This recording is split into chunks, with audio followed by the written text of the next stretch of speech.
Firstly, let me introduce everyone briefly about our business. Nifty Thrift is a bundle business that offers our customers the opportunity to purchase pre-loved items.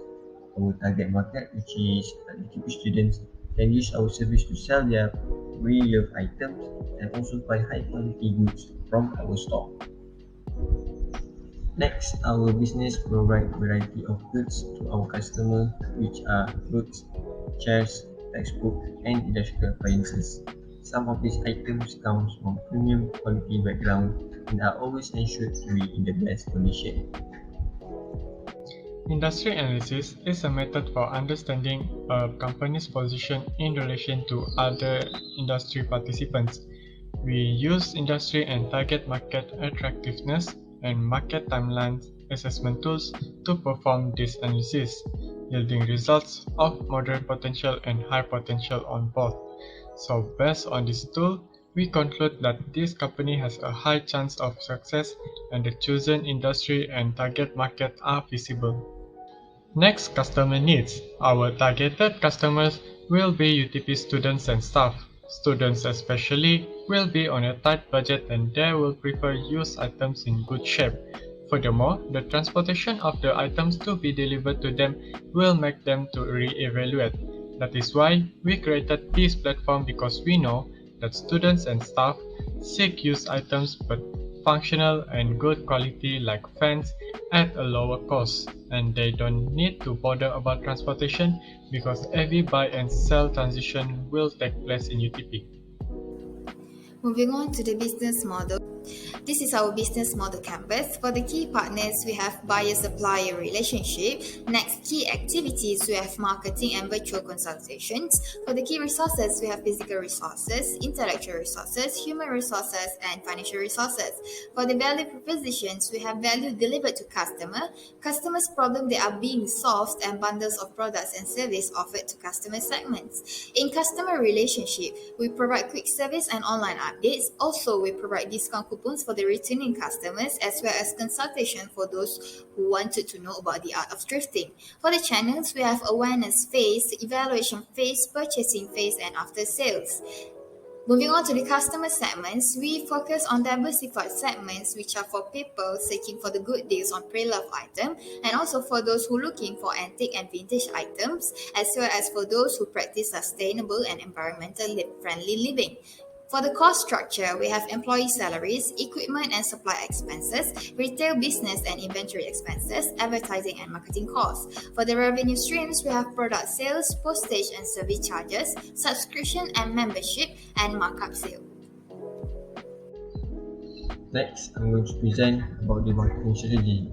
Our marketing strategy will be executed through both online and offline method. We will be utilizing the marketing funnel model to illustrate the customer journey to the purchase of our goods. For the first phase of the buyer's journey is the awareness phase, which is to make the customer aware of our brand.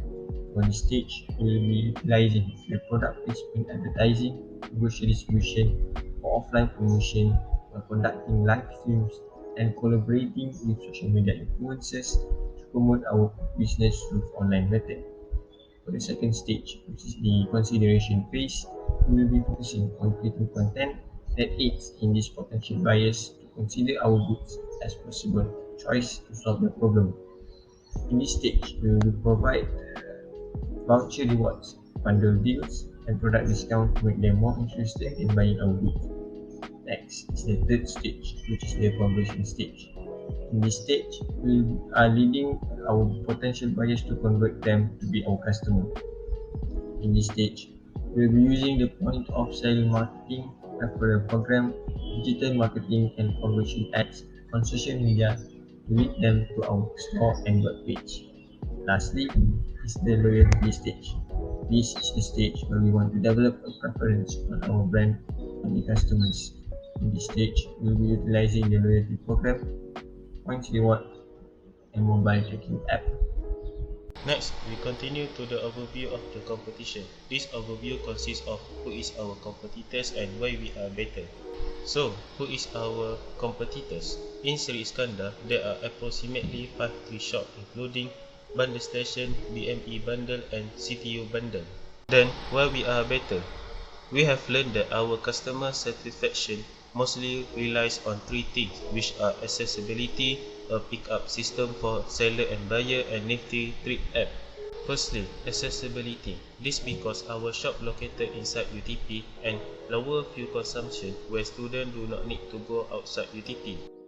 Then a pickup system for seller and buyer where it will save most of our time.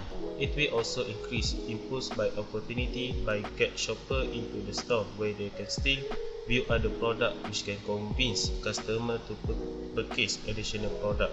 Besides that, it can decrease shipping costs which benefit the owner of the store. Lastly, in Nifty Thrift app, this consists of customer benefit and company benefit. For customer benefit, it will increase consumer choice and customer can monitor the item first, and lastly, the customer can obtain details of the item. Then, for the company benefit, company will get better analysis data, it will improve employee productivity and low operating costs. Then, there are few risks when opening thrift shop. Opening a clothing boutique exposes the owner to several industry-wide risks. If these risks are not managed, the result can be conscious and abrupt exit from the cutthroat industry. These risks consist of inventory management, trend analysis, and marketing. For inventory management, owner must keep an adequate supply of clothing on hand. Failure to purchase enough inventory result in disgruntled customer and lost sale. Next is the trend analysis. A successful store capitalizes on the latest trend and recognizes when such trends are on the decline. One misstep may result in excessive inventory, undermine credibility, and confuse brand identity for the store. Then, the marketing. The business must target the appropriate audience and offer items that correspond with demographic. A clothing business should enter the market with a clearly defined niche as well. For the implementation of the product, it relies on these several steps. The first one is to define our goals, followed by conducting survey or interview. The third is to take action. Fourth is to test the product, and finally, to make some improvements. The first step of defining the goal of the product is an important element which functions as the framework of the design. Next, the opinions and suggestions of the possible users would be beneficial for the designers to ensure the product to be user-friendly. Discussions with experienced entrepreneurs will surely highlight the possible unwanted outcomes and prepare us for it. The launching of the product would take some time for it to gain popularity, depending on the spreading range of influence it is capable of. Finally, feedback option would be included along with the product for the designers to make adjustments when necessary. Greetings, my name is Imran Mansor and I am the auditor for Nifty Thrift Company. Starting off with our financial projection for the first year, we are expecting around RM50,000 in revenue, assuming that 9,000 units of our product is sold and 3,000 customers are utilizing our service during the first year. Moving on to the financial projection for the second year, optimistically speaking, we were looking forward in achieving break-even by generating around RM100,000 in revenue based on the assumption that 15,000 units of our product is sold and 5,000 customers visited our store during the second year. Proceeding to the financial needs of our company, in the startup capital, most of the expenses will be directed toward the store rent, which includes a 1-month payment in advance. Additionally, the startup cost includes the expenses in inventory, furniture and fixtures, equipment and technologies, and lastly, interior decorations and aesthetics. In total, the startup cost needed to kickstart our thrifting business will be around RM10,500. As for the operating expenses, it amounts to approximately RM29,000 yearly. The most important expenditure will be on business insurance, which protects our business from lawsuits and unwanted property damage. Next, the cost incurred will be on legal, accounting, and professional services, which will manage our tax-related matters to ensure that we adhere to the Malaysia tax laws enacted by the government. Then, the other expenses will be on advertising and promotions, licenses and permits, lease payments, salaries, and supplies. However, it should be noted that the cost incurred in advertisement will subside for the following years as our brand slowly becomes established.